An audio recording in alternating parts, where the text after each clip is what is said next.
Morning. Got a good number out with us, and I appreciate you being here. Today, we're going to be looking primarily at Matthew 5. We're going to be looking at verses 17 through 48. And I hope, as we read this, I hope that Jesus' words mess with you. I hope it bothers you. Because if you find yourself reading Jesus' words and his teachings, and you find yourself completely comfortable, you've probably stopped listening.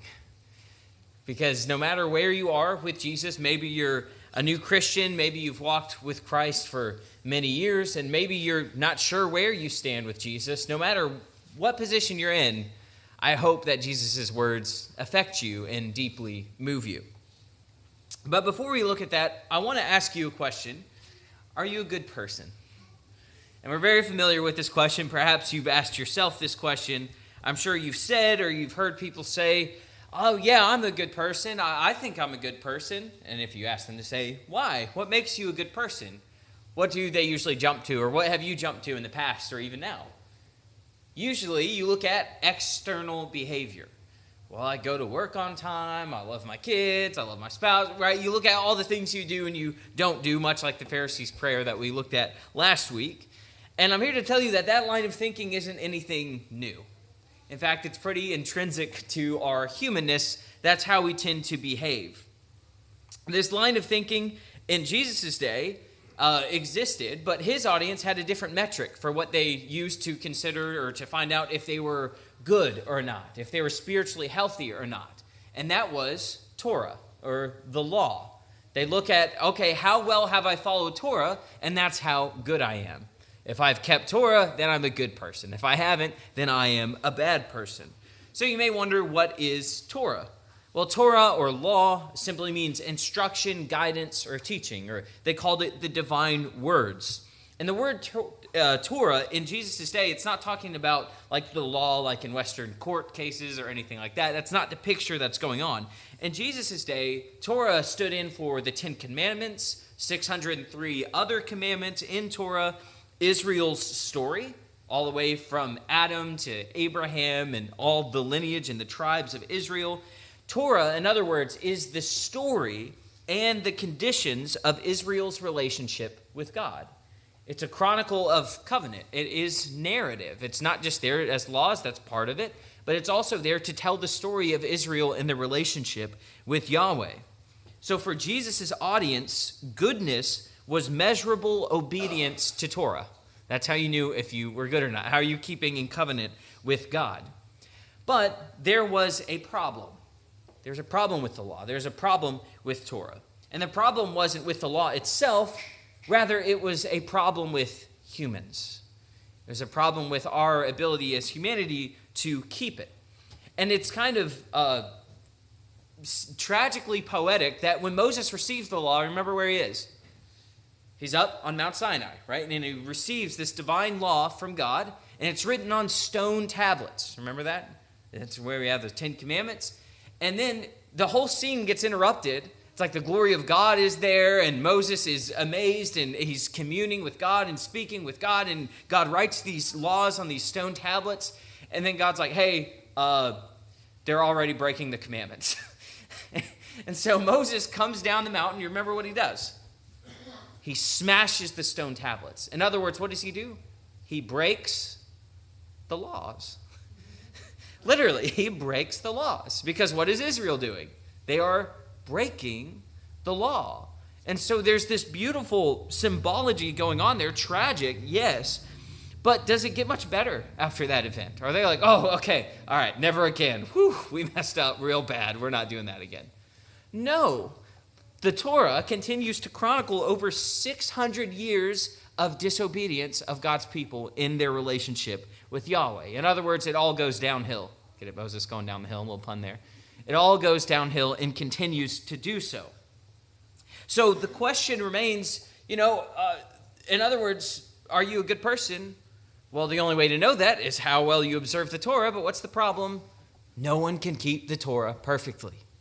Therefore, no one's good. If you have a bunch of people who are bad, that leads to a lot of sin and a lot of death, a lot of broken relationships, a lot of oppression, a lot of tyranny, and all kinds of ungodliness occur in our world. And so Jesus enters the scene, and he's going about, and he's going to all these little cities, all these villages, and he's speaking, not like the Torah experts, not like the Torah scholars. And the people are very shocked by this. And at the end of Jesus' sermon on this mountain, at the end of chapter 7, it says that the people, some translations say, were astonished, others say amazed. And amazed isn't really a great word to use for it because it doesn't encapsulate it. The Greek literally means to be put out of mind. In other words, Jesus blew their minds. The way Jesus taught blew their minds. In one part, it was because of the authority that Jesus spoke with, but also it was the kinds of things that Jesus was saying in his teaching that really astonished the crowds. And look at here in verse 17, Jesus is up on a mountain. He's up on a mountain. So how does Jesus relate to Torah? What's going on here? He says in verse 17, do not think that I have come to abolish the law. Don't think that I've come to abolish Torah or the prophets. That's a way to encapsulate all of Scripture, in other words. I have not come to abolish them, but to fulfill them, to bring them to their natural conclusion. He says in verse 18, for truly I say to you, until heaven and earth pass away, not an iota, not a dot will pass from the law until all is accomplished. Therefore, whoever relaxes one of the least of these commandments and teaches others to do the same will be called least in the kingdom of heaven. But whoever does them and teaches them will be called great in the kingdom of heaven. For I tell you, unless your righteousness exceeds that of the scribes and Pharisees, you will never enter the kingdom of heaven. Now, what do you think Jesus' audience thought about that? You mean, unless I'm better than the most seasoned teacher, preacher that's ever existed? You mean, unless I'm better than the most academically acclaimed biblical scholar, I'm not going to be able to enter the kingdom of heaven? That's an impossible standard. Do you see how Jesus' audience would have heard that? But Jesus is intentionally building on this tension with what he's saying and with what their understanding of the law is and the purpose of Torah. And I can't help but think that Jesus had this passage in his mind as he taught this. Well, I'll look at that in a second, but look at the two things that Jesus is pointing out. One, Jesus came to fulfill Torah. Second, his disciples must do better than the Torah experts. And so look at this passage and see if you think this connects to what was going on in Jesus' mind here. In verse 31, Jeremiah, prophecy of old, says, behold, the days are coming, declares the Lord, when I will make a new covenant with the house of Israel and the house of Judah. For this is the covenant that I will make with the house of Israel after those days, declares the Lord. I will put my law on stone tablets.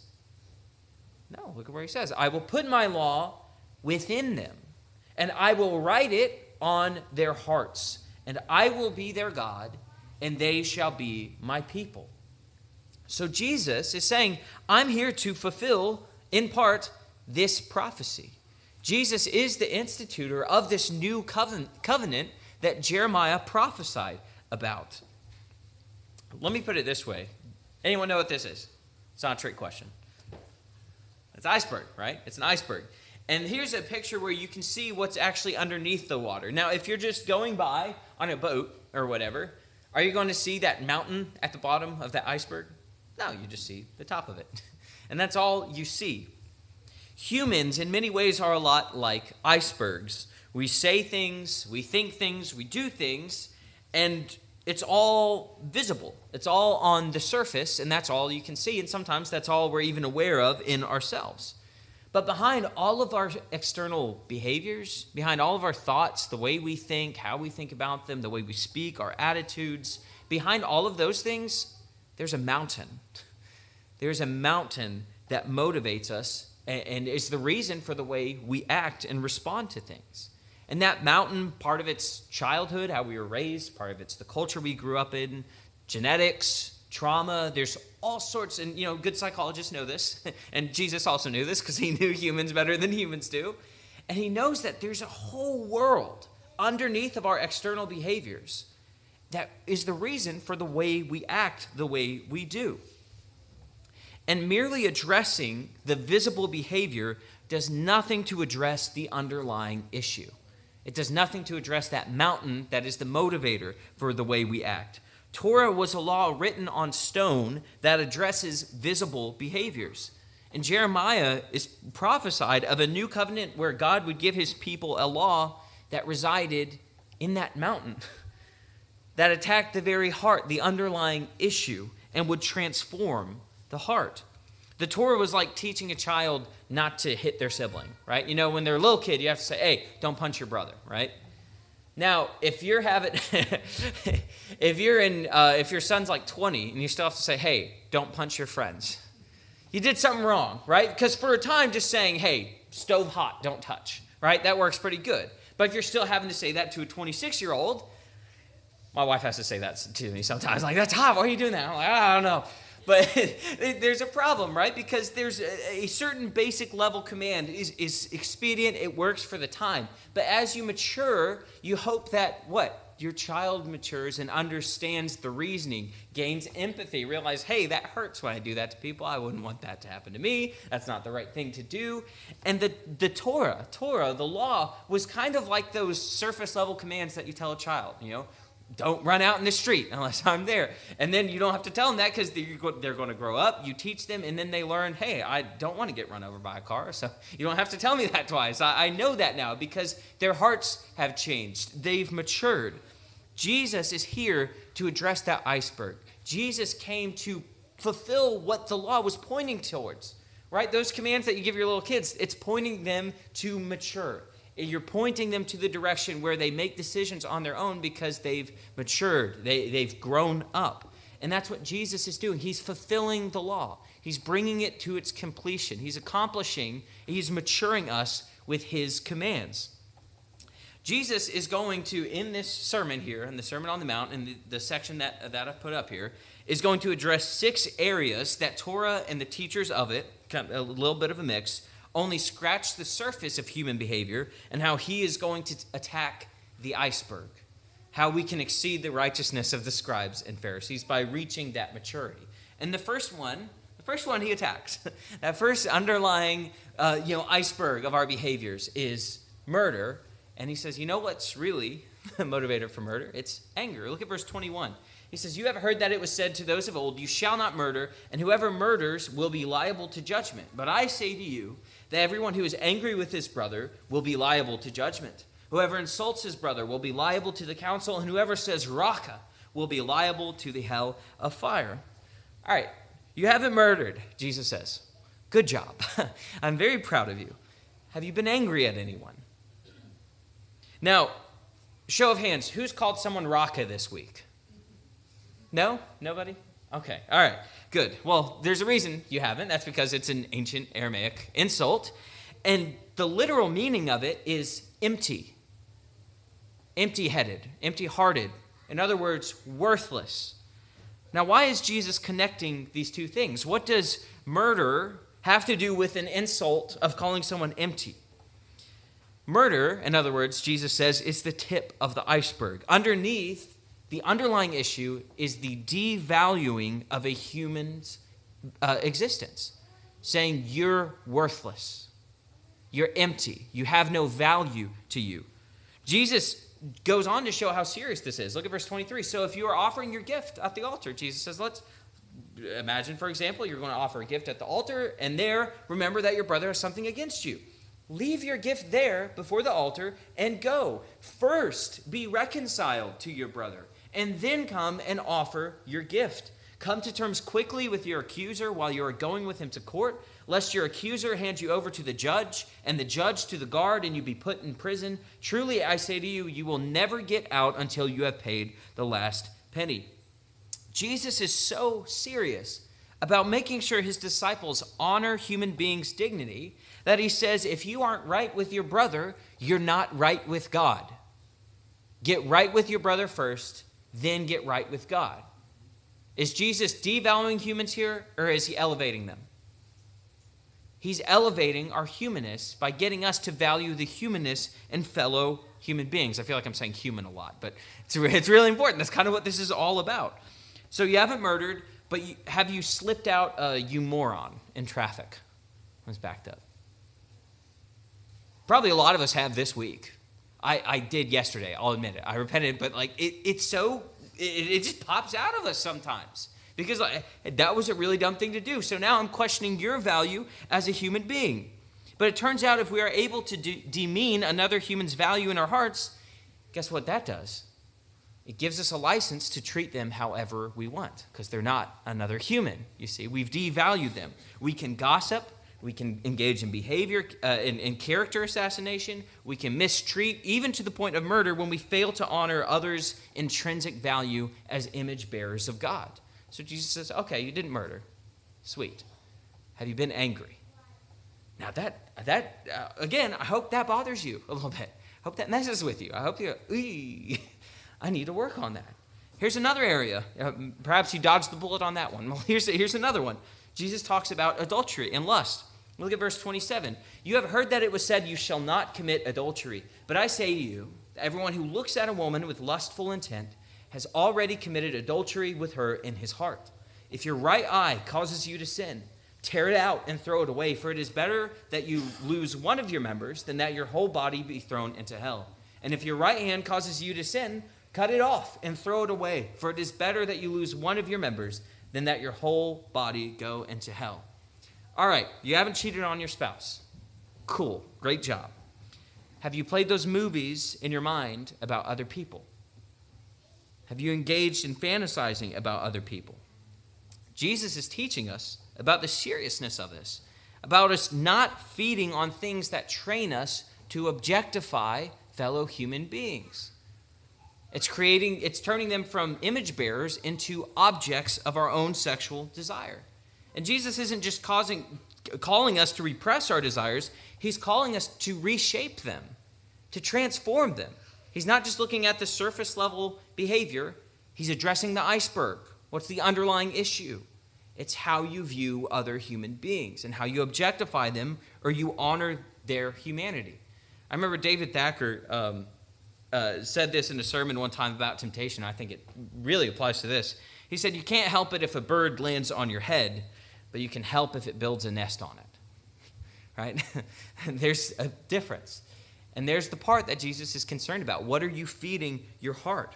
We have to train ourselves to go to extreme lengths to honor fellow human beings as image bearers of God and not as objects of sexual desire. And social media, if that's a problem for you, cut it out. If it's a smartphone, cut it out. It's that important that we honor others' humanity and that we don't just address the surface level behavior. You didn't cheat, okay, cool. But where are you looking? What are you feeding in your heart? And how are you warping an imager of God into an object? Here's another area. Jesus talks about divorce. In verse 31 and 32, it says, it was also said, whoever divorces his wife, let him give her a certificate of divorce. But I say to you that everyone who divorces his wife, except on the ground of sexual immorality, makes her commit adultery, and whoever marries a divorced woman commits adultery. Now, in Jesus' Jewish context, men were by and large the only ones who could initiate divorce. Now, as you can imagine, that was a recipe for disaster and abuse, which it happened. There are major schools of thought and rabbinic teaching that, guess what? If you find anything you dislike about your spouse, or specifically your wife, the example given is if she burns the bread. Boom, divorce. You can do it. And I want to be clear here. Jesus isn't attacking the broken. He's confronting those who have closed off their love, their loyalty, and affection to their covenant partners. Jesus is attacking, as we see in verse 9 in chapter 19, he's attacking the hard-heartedness. Why? Because that's not how God operates with his people. God's very nature is shown in his commitment to a broken people. I mean, for crying out loud, Israel failed for over 600 years in their covenant faithfulness, or lack thereof. That's like being cheated on for 600 years. And then God still accomplished his promises. He still sent them the Messiah as he promised. He didn't give up on them. And so who are we as human beings when you have your spouse and you're saying, I'm withholding affection. I'm going to withhold my loyalty. I'm going to bar you from my acceptance, from my love, just because I have this hard heart towards you, because I don't like this or that, and therefore it's in my prerogative that I don't have to extend that to you. That's a problem with hard-heartedness. That's where it begins. Again, there's the surface level, right? There's the tip of the iceberg, and then there's the underlying motivation. Jesus is calling us to be more like our Father in our covenant relationships. Here's another area, oaths. In verse 33, Jesus says, again, you have heard that it was said to those of old, you shall not swear falsely, but shall perform to the Lord what you have sworn. But I say to you, do not take an oath at all, either by heaven, for it is the throne of God, or by the earth, for it is his footstool, or by Jerusalem, for it is the city of the great king. And do not take an oath by your head, for you cannot make one hair white or black. Let what you say be simply yes or no. Anything more than this comes from evil. Now, in Jesus' day, oaths were a semantic game. They were a word game. They used words as manipulation. I think of this example. I'm going to out my dad here. Either he told me the story that he did or someone else did. I don't know. For sake of me not getting killed, I'll say he told me a story about someone else doing this. But a kid had someone, my dad allegedly, had someone doing chores for him, one of his cousins, one of his relatives. He said, hey, if you go and do this chore, I'll give you 200 doll hairs. And he stressed it a little bit, dollars. His Eastern Kentucky accent kind of kicked in. And oh, that's a crazy good deal. The kid did it all. And she goes, all right, I'm ready for my money. And my dad said, money? Allegedly, my dad said, money? He goes, I said doll hairs. And he plucked off a Barbie, grabbed a lot of hair, handed it to her. I said doll hairs. Now, what's going on? That's a word game. And in Jesus' day, if you said, hey, lend me this or give me this food and I'll pay you back, it's like, well, I know you don't have the money. You say, I swear by the gold of the temple. It's like, oh, okay, well, that's a holy thing. You just made a deal. All right. And then later when they say, all right, you've got to pay me back, you say, I swore by the gold of the temple, not the temple. See, I got you. I don't owe you money. That's how it would happen. In fact, there were legal proceedings in Jewish courts about this, where if you swear by this, then it doesn't count. If you swear by this, then it does count, right? Kind of like the fingers crossed thing when you're a kid. Oh, my fingers crossed, so it doesn't count. That's what they're engaging in, and that's what human beings do engage in. How many times do we use our words as weapons to manipulate, to get our way?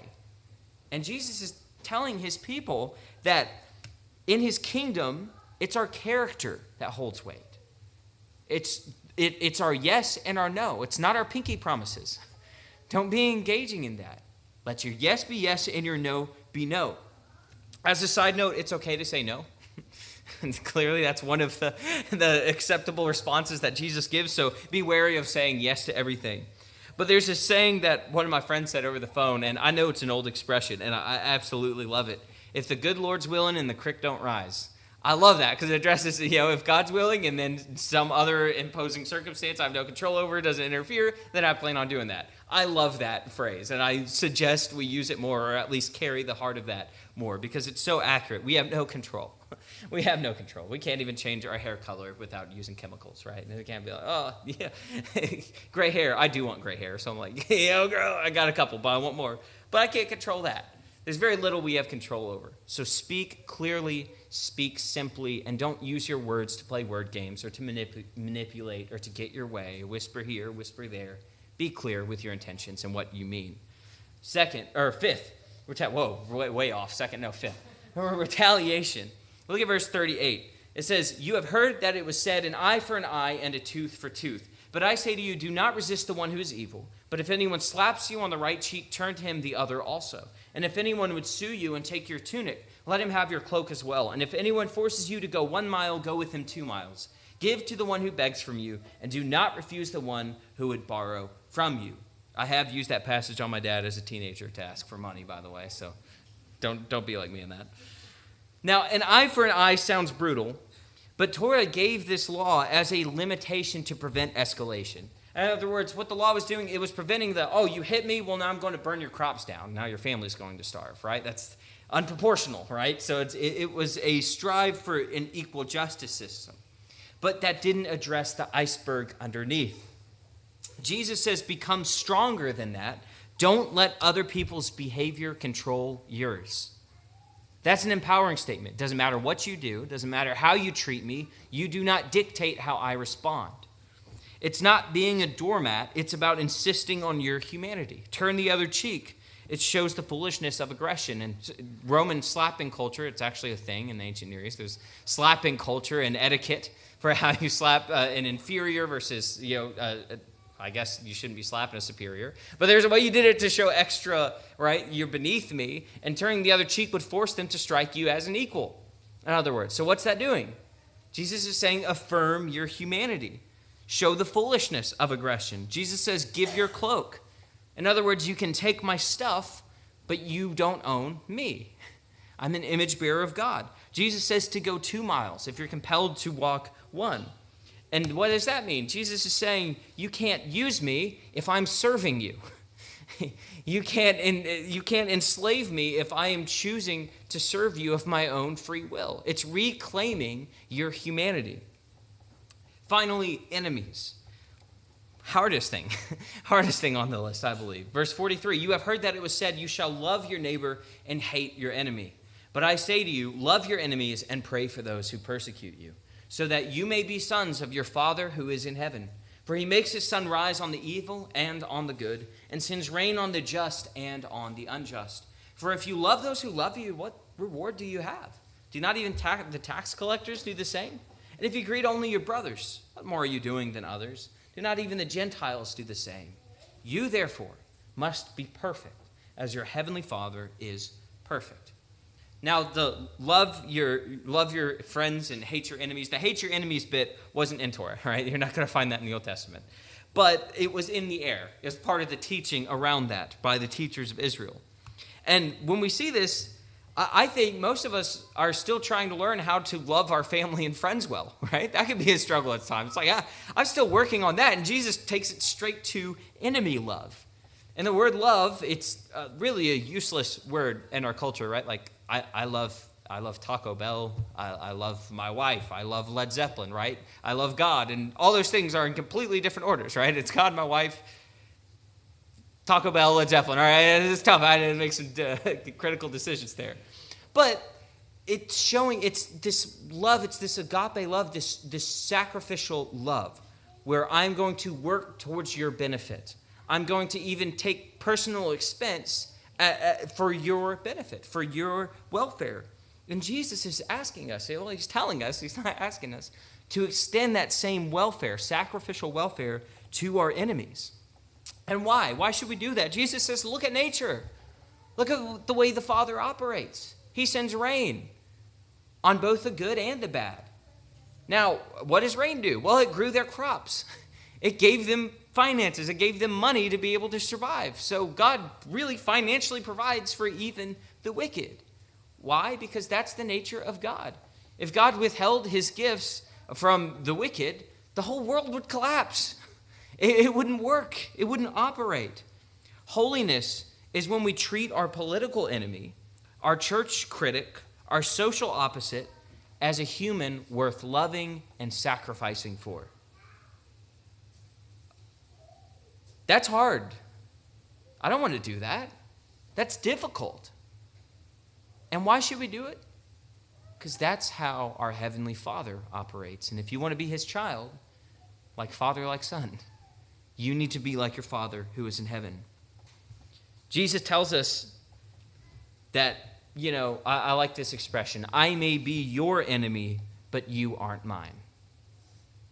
No matter who it is. I think of Stephen in Acts 7, when he's just done this sermon, and it's made them furious. It made the Sanhedrin furious. And they're grinding their teeth at him. They're gnashing their teeth. Have you ever been so mad that you just grit your entire face and it contorts? And that's what they're doing to him actively. They're gnashing their teeth. They throw him out. They start stoning him, yelling with that much hatred. And Stephen sees Jesus at the right hand of God. And you know what he says? Don't hold this sin against them. Now, did they hate Stephen? Were they Stephen's enemy? Yeah. But as far as Stephen was concerned, were they his enemy? He provided intercession, even in his death, for the sake of those who were actively in the act of killing him. Like, can you imagine someone stabbing you and you being like, Lord, please forgive this person that's stabbing me actively? He modeled the Sermon on the Mount. He modeled this new covenant because he had that law that wasn't written on external tablets. Jesus had transformed his heart, and Jesus is transforming ours. So there's the list. Whew, how are we doing? How are we doing? Difficult stuff. So I'll ask again, with all that in mind, are you a good person? If you've been with Jesus on this journey through anger, lust, manipulation, pride, vengeance, or selective love, you probably feel like his first original audience felt. If that's what God wants, who could ever be good enough? That's the point. It's not to crush you, but to expose the limits of external religion and to invite you into a new covenant. The law, external rules can restrain your hands, but Jesus wants to transform your heart. And that's the good news. He didn't teach this. He didn't just teach it. He lived it. He was insulted and opened not his mouth. He was betrayed and still loved. He took the violence of sin into himself and handed out forgiveness. Jesus doesn't just raise the bar. He invites us to be transformed from the inside out. That starts by laying down the illusion of your own goodness and trusting in the one who fulfilled the law and now writes his law on our hearts, not on stone. In 2 Corinthians 3:3, Paul writes, "And you show that you, Christian, are a letter from Christ, delivered by us, written not with ink, but with the Spirit of the living God, not on tablets of stone, but on tablets of human hearts." That's us being transformed on a daily basis by God's Spirit who works within us. I want to look at one more passage. You know, with the covenant, when God instituted this covenant with Israel, and when he made a covenant with Abraham, there was a sign. There was some ritual that was performed, and that was circumcision. And there's a ritual for entering into covenant with Christ. There's something that we engage in order to become participants in this covenant. Paul writes in Colossians 2:11, "In him also you were circumcised with the circumcision made without hands, by putting off the body of the flesh by the circumcision of Christ, having been buried with him in baptism, in which you were also raised with him through faith in the powerful working of God who raised him from the dead. And you who were dead in your trespasses and the uncircumcision of your flesh, God made alive together with him, having forgiven us all our trespasses, by canceling the record of debt that stood against us with its legal demands. This he set aside, nailing it to the cross. He disarmed the rulers and authorities and put them to open shame by triumphing over them in him." If you want to enter covenant with Christ, this new covenant, there is a surgery. It's not a physical one. Don't worry. We're good. It's a circumcision of the heart. It's a surgery of the heart that is performed in baptism. And if you would like to engage in that walk, to enter into that covenant of life with Christ, we ask that you come forward as we stand and sing.